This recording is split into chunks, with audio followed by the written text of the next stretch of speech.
ओम गंग गणपतये नमः। आपका एस्ट्रो इवेंट्स में स्वागत। मैं एस्ट्रोलॉजर पामिस्ट DN गुप्ता आपके सामने आज योगी आदित्यनाथ के बारे में, जैसे कि मेरे कुछ व्यूअर्स का रिक्वेस्ट था कि मैं अपनी ओपिनियन योगी साहब के लिए बताऊं, क्योंकि उन्होंने देखा कि जो मैंने हमारे CM prime minister Modi ji का जो वीडियो उन्होंने देखा तो वो बिल्कुल पॉइंट टू पॉइंट एक्यूरेट जा रहा है। तो वो उनकी उत्सुकता थी कि मैं योगी जी के बारे में भी अपना ओपिनियन दूं। अब ये योगी जी के बारे में बहुत से ज्योतिषों ने बहुत कुछ बता दिया है, तो मैं ज़्यादा डिटेल में नहीं जाऊंगा। और to the point I will describe that what he is going to be do in the coming period. देखिए, योगी जी का जो मैंने डेट ऑफ बर्थ लिया है वो 5 जून 1972 दोपहर को 12 बजे, पूरी गढ़वाल उत्तराखंड। अब इसमें जो है जो कुंडली निकल के आई है वो सिंह लग्न की निकल के आई है। तो इनके पंचम भाव में गुरु बैठा है, स्वराशि का, धनु राशि का। 6th हाउस में राहु बैठा हुआ है और सप्तम भाव में चंद्रमा है। और 10th हाउस में सूर्य, बुध और शनि बैठा है, वृषभ राशि का। और 11th हाउस में शुक्र और मंगल बैठा है, मिथुन राशि का। और 12वें घर में केतु बैठा हुआ है। अब इनकी जो कुंडली है उसमें बहुत अच्छे और सुपर योग बने हैं। यदि आपने कभी मोदी जी को पार्लियामेंट में स्पीच देते हुए सुना हो तो आपको पता होगा कि कितने कॉन्फिडेंस के साथ बोलते हैं, उनकी आवाज़ में कितना दम है और वो कितने मतलब है जोशीला और अफेक्टिव स्पीच देते हैं। और अपने कर्म के हिसाब से वो उस चीज़ को इम्प्लीमेंट करते हैं। अब जो इनकी कुंडली में जो विशेषता है वो ये है कि एक तो गुरु और मंगल आमने सामने है, तो यानी ये परिजात योग बना रहा है। तो परिजात योग बहुत रेयर होता है और ये राजनीति में सुपर योग होता है। यानी such people may touch sky, there is no end of progress and they can reach to any height. दूसरा चीज़ जो इनकी कुंडली में है, सूर्य दशम भाव में है। तो यानी ये सूर्य जो लग्नेश है जब 10th हाउस में आ जाता है तो ये काफ़ी ऊंचाई देता है। और ये दशम भाव में राजयोग बना हुआ है।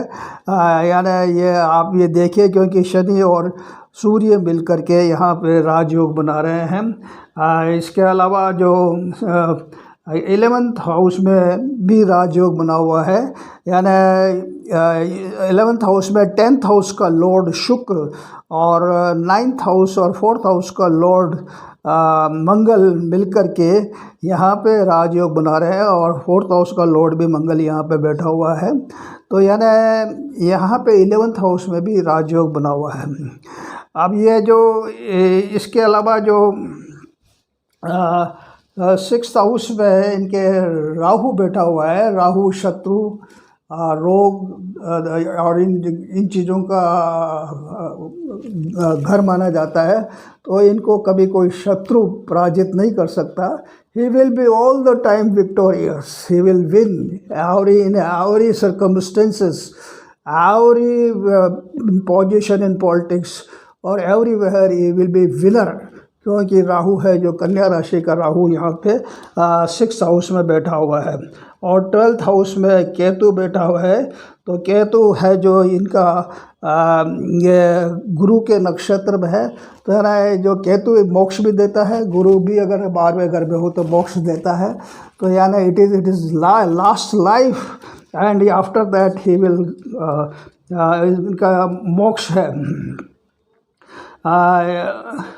अब इसमें क्या है, जो इनका 5th हाउस है उसमें स्वराशि का, धनु का गुरु बैठा हुआ है। तो यानी ये शिक्षा का होता है और नॉलेज का होता है और मतलब है जो आपका कर्म का भी एक तरह से कर्म स्थान भी माना गया है।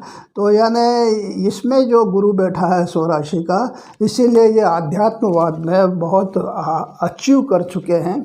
और इसमें कोई मुझे शक नहीं होना चाहिए कि अगर इनको कोई सिद्धियाँ भी प्राप्त हो। और इसमें इन्होंने जो तपस्या वाला जीवन बिताया है इसमें आध्यात्मवाद में, तो वो भी इनका एक असेट है और वो इनकी शक्ति है, वो इनकी स्पिरिट है। और ये गुरु पंचम भाव में बैठ करके ये स्पिरिचुअल और स्पिरिट पैदा करता है। अब इसमें जो अभी इनको केतु की महादशा चल रही है। केतु हालांकि बाहर में घर में बैठा हुआ है, लेकिन गोचर में अभी केतु है जो 9th हाउस में चल रहा है गुरु के साथ। तो यानी ये Ketu is a such a star which gives minutes research and very deep investigations, very deep entrance in the field। तो यानी ये जो केतु भी यहाँ पे है, तो ये केतु में अभी इनका वैसे ख़त्म होने वाला है केतु। इनका केतु है जो 21/2/2024 को केतु ख़त्म हो जाएगा। फिर इनको 20 साल की शुक्र की महादशा शुरू होगी। तो शुक्र इनका है जो 10th हाउस का लॉर्ड और पराक्रम का स्वामी। और इसके अलावा ये जो मंगल के साथ बैठा हुआ है, तो मंगल इनका भाग्य का स्वामी और यानी मूल त्रिकोण का स्वामी और केंद्र वृश्चिक राशि का स्वामी 11th हाउस में बैठा हुआ है। तो यहाँ पे भी पूर्ण राजयोग है। यानी जब ये शुक्र की महादशा शुरू होगी, तो यानी जो शुक्र की महादशा अभी तक इन्होंने जो जीवन में किया है उससे कहीं गुना ज़्यादा परफॉर्मेंस और उससे कहीं गुना ज़्यादा ये इस हिंदुस्तान को देने वाले हैं, इंडिया को देने वाले हैं। इनमें कूट कूट के राष्ट्रीयता भरी हुई है। उसका रीज़न ये है कि सूर्य इनका है जो 10th हाउस में बैठा हुआ है। जिसका सूर्य अच्छा हो तो वो है जो आदमी में राष्ट्रीयता होती है। फिर इसका जो इनको कोई बेवकूफ़ भी नहीं बना सकता है, क्योंकि इनके में बुध आदित्य योग बना हुआ है। सूर्य बुध के साथ 10th हाउस में बैठा हुआ है। अब इसमें जो है ये जो शुक्र शुरू होगा इनका 21/2/2024 से, तो यानी जो आगे आने वाले पार्लियामेंट के चुनाव हैं 2024 में, उसमें ये बहुत इनका कंट्रीब्यूशन बहुत अच्छा रहेगा। और ये ज़्यादा से ज़्यादा MP बना करके पार्लियामेंट में भेजेंगे। और इसलिए मैं ये यानी जब वापस UP के चुनाव होंगे तो इसमें वापस ये मुख्यमंत्री बन करके UP का ठीक करेंगे। अभी आप ये देखिए कि UP का इनके आने के पहले कैसा गंदा माहौल था, कितना मतलब है जो वातावरण ख़राब था। इन्होंने कितनी अच्छी सफाई की है। और अब है जो सारी जो दिक्कत UP के लोगों को मेरे साथ जो बातचीत होती है तो बोलते हैं साहब, यानी UP को स्वर्ग बना दिया। पहले नरक था, पहले कोई सेफ्टी नहीं थी, पहले कोई इतनी दिक्कतें थी, लेकिन now it is a better. तो है ना। अब आप ये देखिए कि जो शुक्र है ये इनको बहुत ऊंचाइयों पे ले जाएगा। यानी शुक्र इनका 21/2/2024 से शुरू होगा और ये 21/2/2044 तक रहेगा।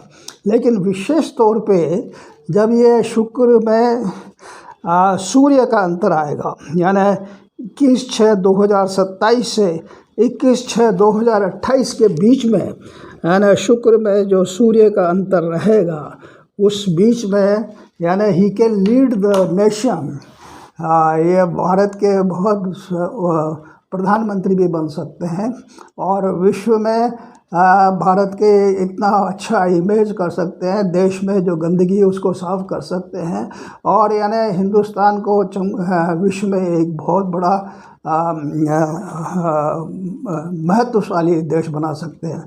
तो मेरा कहने का मतलब ये है कि जो आगे इनका टाइम आ रहा है वो इतना अच्छा आ रहा है, वो देश के लिए भी अच्छा है और इनकी तरक्की के लिए भी अच्छा है। और इनमें सबसे बड़ी चीज़ ये है कि इनको जो राहु इनका छठे घर में बैठा हुआ है, तो शत्रु कितना ही प्रबल हो, हाँ, इनको मात नहीं दे सकता। दूसरी चीज़, जो परिजात योग बना हुआ है, तो परिजात योग कई कई बहुत ऊंचाइयों पे इनको दे सकता है। मैं चाहूँगा कि आपको मेरा ये वीडियो अच्छा लगा हो तो आप अपनी ओपिनियन मेरे को मेरे कमेंट बॉक्स में भेजें। और आपको ये अगर आपने अभी तक मेरा ये चैनल एस्ट्रो इवेंट सब्सक्राइब नहीं किया तो कर लें और घंटी का बटन दबाएं। इसके अलावा अगर पसंद आए तो लाइक करिए। Again I will request to make India number one. Jai Hind.